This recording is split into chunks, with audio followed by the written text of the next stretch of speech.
it. If you landed on this video, I'm going to show you guys how to make your needle keep going so that your record player turns off. Because record players are designed to, what do you call that? Turn off when it keeps going. Do you see how mine keeps glitching right there? So what I did is I added a nickel.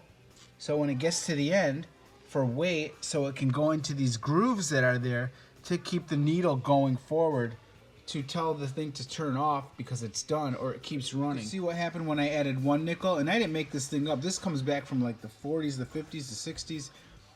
So my great grandpa told me this, but anyways, I Gorilla Glued one nickel on there. As you can see, oh, it stopped. What I'm gonna do is add two nickels on mine.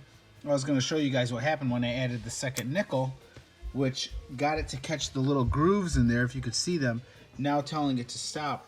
Not only is this method good for making it know to stop when it goes forward, but also if you have a record that has light scratches on it, this causes the needle to sit better in the grooves and causing it not to skip where it usually would have skipped, because that extra weight right there gets it to ride on that groove. So hopefully this video helps you out. Give me a thumbs up and thanks for watching.